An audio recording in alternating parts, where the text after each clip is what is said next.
So for today's video, we're going to be looking at the Justice card.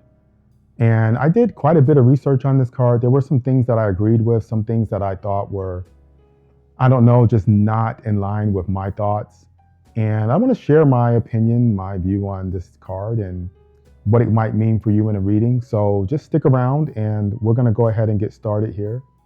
And I think that the first thing is that this card might look a little familiar to you. It might look like Lady Justice, and it does have a connection to that. So Lady Justice was someone that, or something that was established in Greek and in Rome times and Greek and Roman times. And it was about creating a symbol that embodied the idea of truth and the idea of fairness. And so the blindfold that's on Lady Justice represents being impartial or being balanced. Now that blindfold is not present on the RWS card. There are other decks, like for example, on this one from the tarot, actually the Earth Magic Tarot, that do have the blindfold still on. So you'll see variations between different decks, but for the most part, that just represents, like I said, being impartial and not having some sort of bias going into a situation.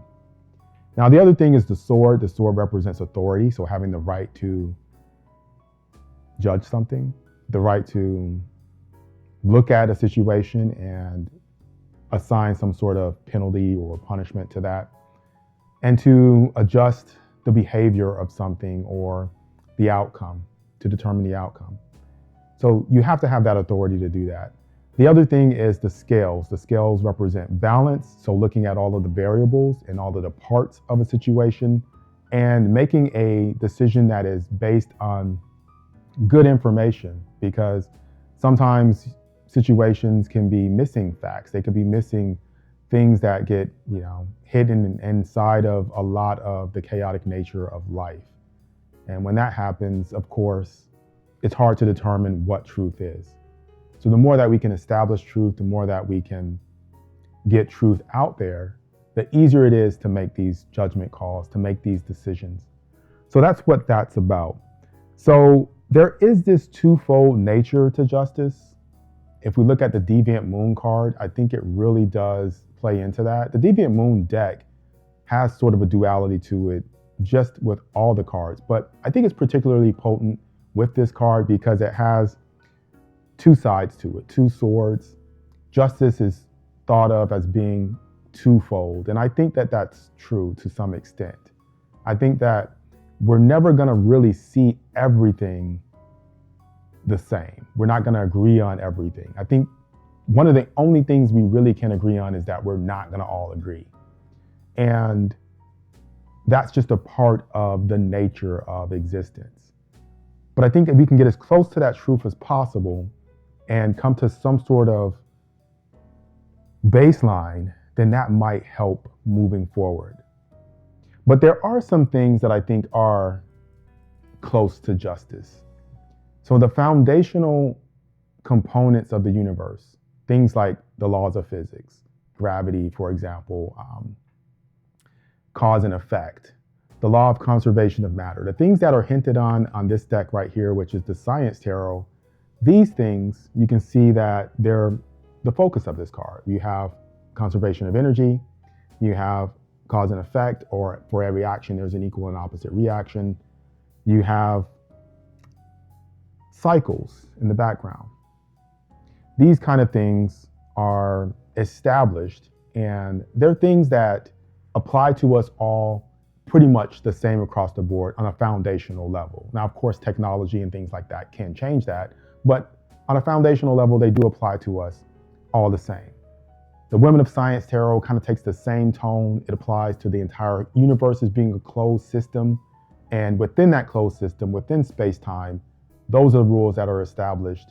Those are the things that we can't really circumvent or get around that are going to affect us on an even playing field. Now, nature is a whole different scenario.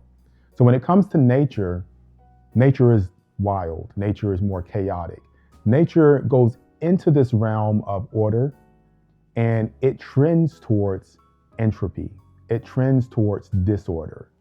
And so we see that we see that taking place, but at the same time, we have to strive for order. We have to strive and fight for justice. We have to strive and fight for the laws that are established. So this is something we have to push towards. And I think that nature finds a way to force us to balance these things out. And the more we balance these things out, the more we get closer to, I think, what is true. And this card has that woven into it. It is Venus. It's associated with the planet Venus, but Venus and Libra. So this card is Libra, which Libra is about fairness. It is about making sure things are dealt with in ways that are appropriate. But it also is connected to Saturn. Saturn is exalted in Libra. So with Saturn being exalted in Libra, if we look at the Hermetic Tarot here, we can see that the sign for Saturn is being balanced against the sign for Venus. There is this order to Saturn. Saturn is a planet of foundation, structure, order. It's the planet that is associated with Kronos, who is Father Time. Kronos and Saturn are one. And time is about order and organization. So these things are foundational to this card. And that balance between these two things, we see it play out in sort of a dance. If we look at the Tarot of Ceremonial Magic, we can see that the Fool card is dancing with the Justice card. That's because these two are linked. The Justice card is the counterpart of the other component to the Fool card, just as Ma'at, the deity Ma'at, is the other component to Thoth. And that's important because it brings that level of chaos to order and allows things to play out in the physical world. And so it sort of establishes the rules here, establishes how things work out. And it gives us a little bit more play and free will and choice in our destiny, as we'll see in just a moment. But I think that this is a beautiful concept. And if we look at this, it's almost like there's this checkerboard or chessboard in the background.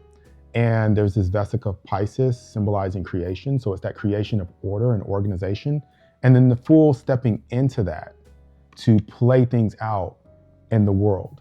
Another deck that associates these two things is the Pagan Otherworlds. We have the Fool stepping off of the cliff, and then we have Lady Justice, or the Justice card, looking over the cliff. So that dance, I think it's important. A lot of decks show that sort of dance between these two things. The Thoth deck in particular, she's balancing on that sword. She's in the middle of the sword on her tiptoes, kind of dancing. And other decks have picked up on this, like the Tarot of the Sweet Twilight. She has this musical note that she's shaped in the form of this musical note. And I think that it's interesting that artists think about that. The Tabula Mundi, same thing. She's dancing. There's all these musical notes in the background, and she's dancing on the sword here. It's a constant adjustment. And in fact, the name of the card, if you look at the Tabula Mundi, the name of the card has been changed to Adjustment. And I think that's important because as we dive into our inner being and connect with our divine spark, we have to be able to adjust and be flexible to make those changes according to what we find is true. Because what we find is true from our programming, and breaking that can be very different. But that adjustment requires a sort of fire energy, and a lot of cards will have fire in the background of the Justice card. So Adjustment, the New Era Elements deck also calls this adjustment, and the person's on a rope balancing. And I think that it's important that we're reminded of that. I think when we adjust things according to our true will, it does not always match up to what other people consider is important. This is why one of the concepts that I saw again and again, I didn't necessarily think fit, and that is the idea of karma. Karma is something that I think doesn't play well with nature versus nurture.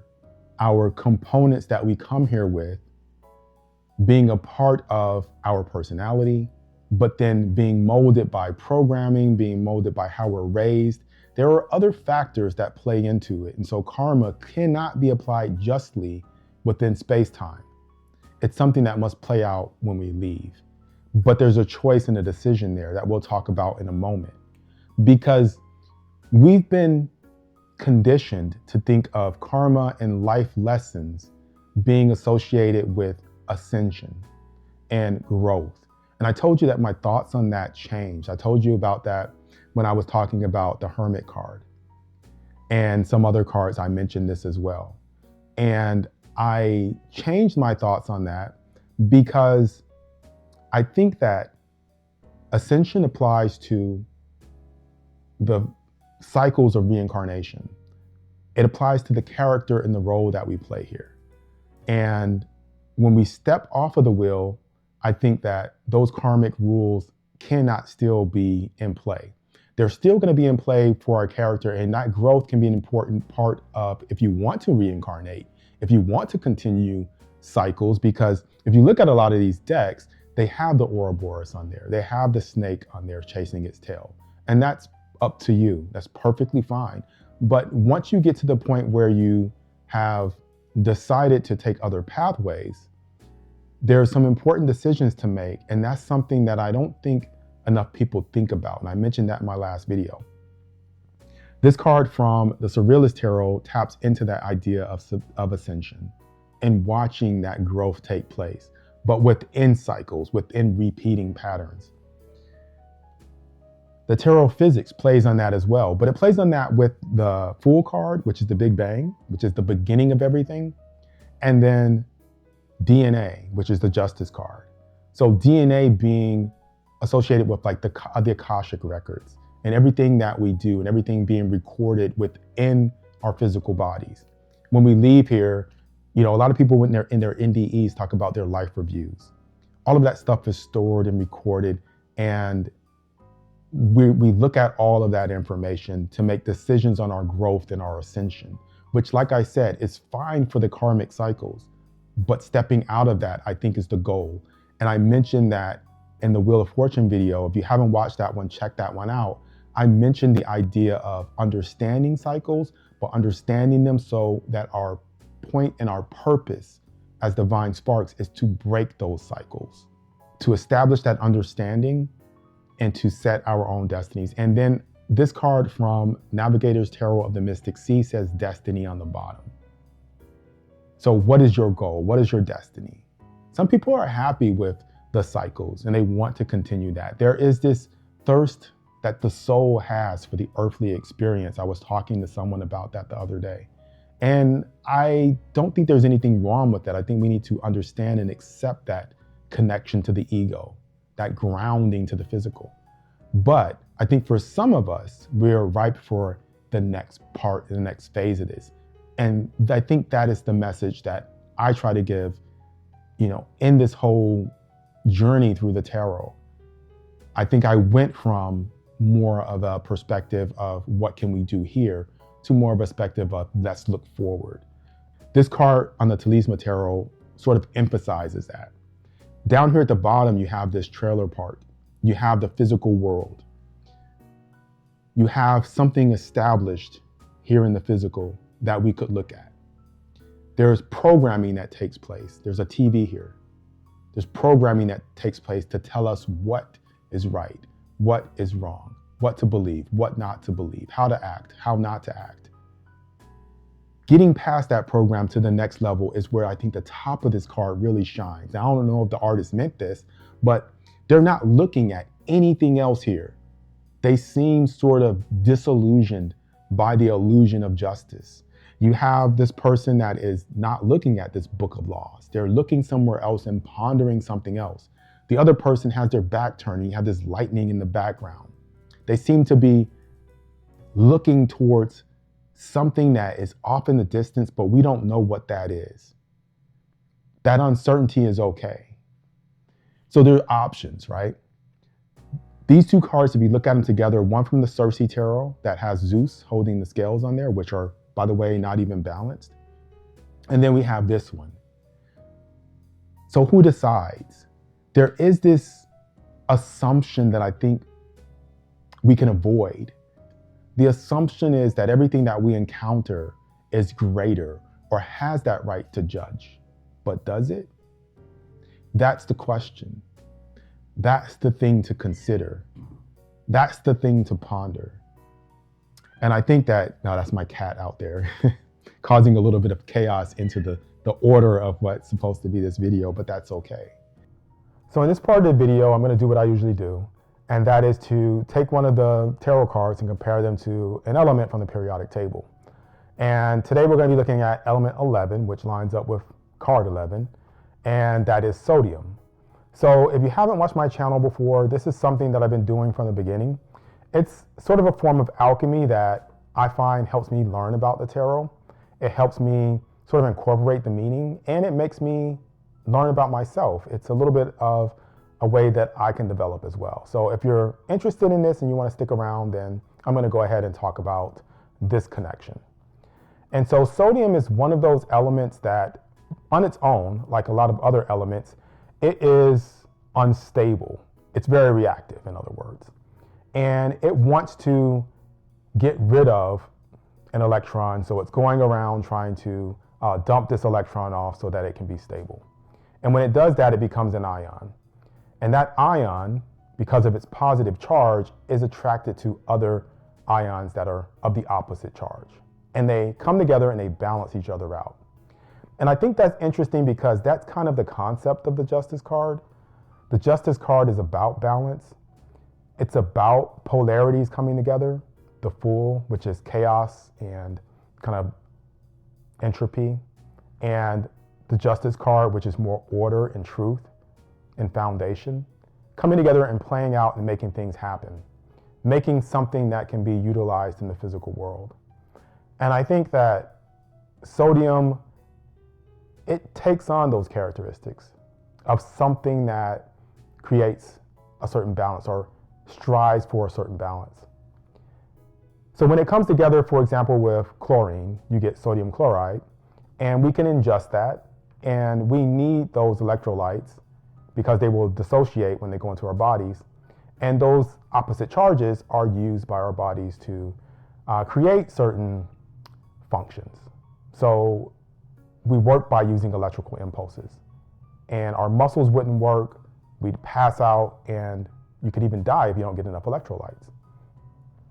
And so these types of things are something that our body struggles or has to strive to maintain. Just like the Justice card has to strive to maintain order. Because in the natural world, these are things that are not going to work in ways that maybe follow our morals or our ethics. These are things that we have to establish and then set up rules and boundaries in order to maintain. So our body has to maintain these things and maintain a certain form of homeostasis or balance in order to survive. And if we look at our cells are kind of the same way. So our cells have this concentration gradient. Inside the cell, it is more negative and has less sodium, and outside of the cell, it's more positive and has more sodium. Now that's not natural because concentration gradients go from high concentration to low concentration until they reach a form of equilibrium. Well, to fight against this equilibrium and maintain a certain condition, you have to actively do something. Just like the Justice card has to actively fight to maintain its balance. And so this ratio, when it's maintained, everything's stable. But then when there's some sort of stimulus, then sodium can be pumped into the cell to create an action potential. This action potential signals to the brain or to the body, and we move our muscles, we can see something, we have some sort of interaction with that stimulus. And then our body can go back to its original state. And so I know that was a lot, but if I can leave you with something, I think that if you watch this video and you're thinking, I still don't know how this applies to me. What does this mean when I get in a reading? I try to avoid that in my videos, and I'll tell you why. The tarot is flexible. Depending on the other cards you get, depending on the situation, it can mold itself to give you the message that it needs to give you. And when you look at those cards, And when it resonates with you and you find that meaning, it's not fair for me, it's not just for me to give you a one sentence framework of what that card means, or give you a snippet of what that card means. I'm telling you a background of the card from my perspective, and you don't have to accept it. My truth does not have to match yours, but I'm just giving you my point of view, and then from there, you can create what works for you. That is allowing that flexibility. So there is this openness that you can have to what I'm saying. You don't have to accept it, but that is the adjustment. The adjustment is allowing for the words to penetrate, allowing for your inner divine spark to penetrate when you go inward, and letting go of old traditional values that might be a part of your programming or might not serve you anymore. And you have to be able to adjust.